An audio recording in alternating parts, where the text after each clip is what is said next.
सुनील कुमार चौधरी ये सीएसपी का संचालक है और सीएसपी में जैसा कि हम सभी जानते हैं कि उसमें इंश्योरेंस वगैरह सब करवा के रखता है। तो इंश्योरेंस का जो फ़ायदा उठाने के लिए उसके द्वारा इस तरह की साजिश जो है रची गई थी। सीएसपी संचालक आशुतोष निकला लूट का मास्टरमाइंड। पूर्व में भी झूठे वारदातों का करा चुका है एफआईआर। सोमवार को वे सीएसपी लूटकांड के खुलासे के बाद भोले भाले दिखने वाले साजिशकर्ता का चेहरा बेनकाब हो गया है। मनगढ़ंत लूट की घटना का उद्भेदन बांका पुलिस ने सफलतापूर्वक 24 घंटे के भीतर उद्भेदन कर दिया है।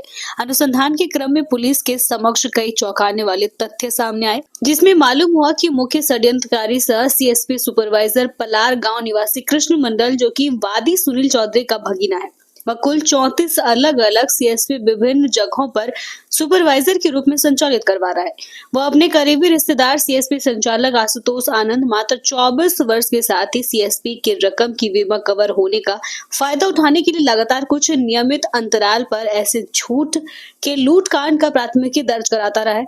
बांका थाना में दर्ज हुए कांड संख्या 199/25 से पूर्व वह कटोरिया थाना के करझोसा में भी लूट की वारदात का शिकायत कर चुका है, जबकि बांका थाना के दोमुहान गांव के समीप भी सीएसपी के रकम लूटे जाने की प्राथमिकी 2 साल पूर्व दर्ज कराई थी। वहीं एक बार बौसी क्षेत्र में बंदुआ कुरावा थाना में भी वह बड़ी रकम लूटे जाने का शिकायत अपने चाचा और घटना की वादी सुनील चौधरी की मदद से दर्ज करा चुका है। इन सभी कांडों में लूट के दिशा में पुलिसिया अनुसंधान भी जारी है। मनिया गांव निवासी सुनील चौधरी और उनका भतीजा मुख्य साजिशकर्ता आशुतोष आनंद इन सभी कांडों में अपने रिश्तेदार पलार गांव निवासी कृष्ण मंडल का सहयोग लेता था और उसे भी फर्जी लूट की कहानी का हिस्सा बनाकर रकम में भी बराबरी से हिस्सा दिया करता था। पहली बार एसडीपीओ के निर्देश पर थानाध्यक्ष सह पुलिस निरीक्षक राकेश कुमार के नेतृत्व में गठित टीम द्वारा घटना का तकनीकी अनुसंधान के बाद सफल उद्भेदन हो पाया है, जिसके बाद सीएसपी संचालक को जानने पहचानने वाले लोग भी दंग और आश्चर्यचकित हैं। हालांकि बैंक द्वारा सीएसपी संचालक को पैसा लेन देन करने के साथ ही बैंक से लाने और ले जाने के लिए कई तरह की हिदायतें दी जाती है, लेकिन शायद ही कोई संचालक उसका पूरा अनुसरण करते हुए पाया जाता है। अभी भी बांका के कई सीएसपी संचालकों द्वारा अपने केंद्र और इसके बाहर सीसीटीवी कैमरे का इंस्टॉलेशन नहीं करवाया गया है, जबकि वह अनिवार्य और प्राथमिकता सूची में सबसे ऊपर है। सीसीटीवी कैमरा नहीं लगवाने के पीछे इनका एकमात्र उद्देश्य ग्रामीण की भोली भाली जनता की गढ़ी हुई मेहनत की कमाई को चूना लगाना रहता है, जिन्हें यह लोग कई बार फिंगर इंस्पिरेशंस काम नहीं करने या लिंक नहीं रहने का बहाना बनाकर लौटा देते हैं, जबकि उनके खाते से पैसे की भी निकासी कर ली जाती है और उन्हें खाली हाथ केवल पासबुक के साथ ही लौटा दिया जाता है। कांड के अनुसंधानकर्ता एसआई सुनील कुमार ने बताया कि एसबीआई के एसबीडी शाखा के बाहर लगे सीसीटीवी कैमरे में वादी का चेहरा और विजुअल स्पष्ट आया है, जिससे मालूम हुआ है कि उसने बैंक से निकाला सारा रुपया अपने सहयोगियों और रिश्ते के भगीना कृष्ण कुमार मंडल की डिक्की में रख दिया और दोनों अलग अलग होकर निकल गए। वहीं जिस मोबाइल नंबर को वादी सुनील चौधरी ने अपराधियों द्वारा डरा धमका कर लूटे जाने की बात बताई, उस मोबाइल का कॉल रिकॉर्ड और लोकेशन देखने पर मालूम हुआ कि उक्त वर्णित मोबाइल को ना तो बांका लाया गया और ना ही उसका लोकेशन दिन भर में कभी भी घटनास्थल घुटिया मोड़ पर पाया गया, जिससे संदेह गहरा हुआ।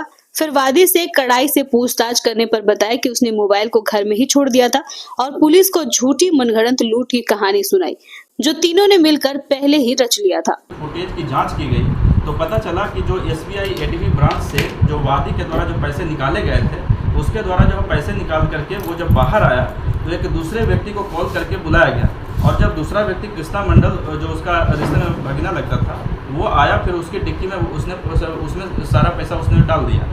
उसके बाद वो अपनी बाइक को स्टार्ट करके वो चला गया और उसके बाद कुछ देर के बाद उसने फ़ोन करके जो है थाना को सूचित किया, 112 नंबर को कॉल किया कि मेरे साथ लूट की घटना हो गई। और जबकि उसका सीडीआर मोबाइल का और उसने उसके द्वारा यह भी बताया गया था कि पैसे के साथ साथ उसका जो मोबाइल है वो भी लूटा गया था। जो इसके साथ ही साथ जब मोबाइल का सीडीआर निकाला गया तो सीडीआर में यह तथ्य आया कि वो जो है बांका कभी आया ही नहीं था। मतलब ये था कि मोबाइल उसने पहले ही अपने से हटा दिया था। 12 बजे के बाद उसका कोई कॉल मोबाइल पर आया ही नहीं था। इसका यह मतलब साफ था कि मोबाइल वो उसने पहले ही हटा दिया था, पूरी की साजिश रची थी और वो बैंक आया, बिना मोबाइल का बैंक आया और उसके बाद उसने बैंक से पैसे निकाले, उसने फिर उस पैसे को अपने जो उसका भांजा था कृष्णा मंडल, उसके जो बाइक था उसकी डिक्की में उसने पैसा रख दिया, वो फिर चला गया। और उसके बाद ये झूठी कहानी रच करके जो है लूट की घटना को ये मतलब झूठी कहानी रच करके लूट की घटना के बारे में हमें पुलिस को सूचित किया। प्रशांत किशोर जातीय जनगणना और भूमि सर्वे में हुई अनियमितताओं के खिलाफ सीएम नीतीश कुमार के गांव से शुरू करेंगे हस्ताक्षर अभियान।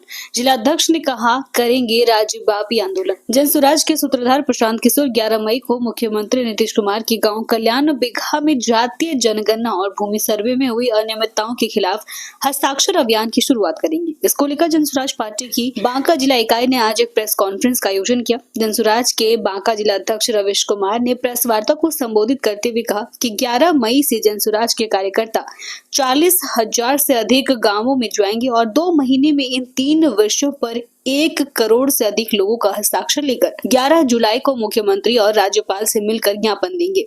इस अभियान की शुरुआत प्रशांत किशोर 11 मई को मुख्यमंत्री के गांव कल्याण बिघा से करेंगे। कार्यक्रम में प्रेस वार्ता से संबंधित इस कार्यक्रम में आप लोगों को आने के लिए बहुत बहुत बधाई, अभिनंदन है आप लोगों का।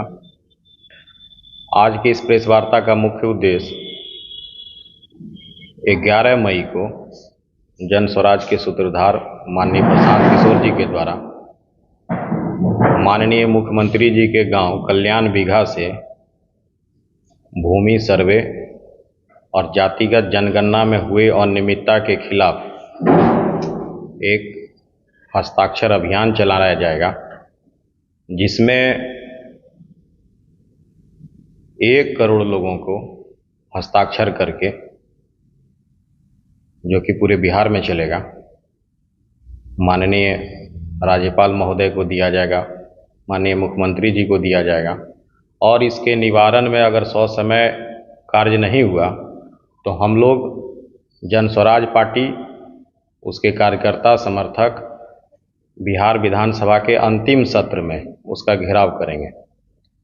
जैसा कि हम लोग जानते हैं कि भूमि सर्वे और जातिगत जनगणना दोनों में भारी मात्रा में अनियमितता हुई है। वर्तमान में किसान वर्ग के लोग भूमि सर्वे में अपना गाढ़ी कमाई, उनके हक के हिस्से की कमाई पदाधिकारियों के द्वारा जमीन हस्तांतरण करने के लिए, सुधारने के लिए तरह तरह का प्रलोभन देके उनकी गाढ़ी कमाई को लूट ले रहे हैं। बड़े पैमानों पर भ्रष्टाचार व्याप्त है और सरकार के द्वारा एक ठोस कदम उठाने की आवश्यकता जो थी वो सरकार के द्वारा नहीं उठाई गई है। तरह तरह के समय समय पर नियम में परिवर्तन करके किसानों को, जिनका ज़मीन है वो, उनको परेशान किया जा रहा है। और कई प्रखंड ऐसे हैं जहां पर आज भी रजिस्टर 2 अद्यतन नहीं है। सरकार के द्वारा स्कीम चलाई गई कि पंजीकरण करेंगे, कंप्यूटरीकृत करेंगे, लेकिन आज के समय भी रजिस्टर 2 जो कि अंचल का चीज़ है, फट जाने के कारण बहुत सारे किसान, ज़मीन मालिक परेशान हैं और उस ज़मीन के सर्वे के लिए परेशान हैं, जिसका कि सरकार के पास कागज़ रहना चाहिए था। वो कागज़ आम किसानों से मांगा जा रहा है और बड़े पैमाने पर भूमि सर्वे के नाम पर किसानों का, ज़मीन मालिकों का दोहन हो रहा है।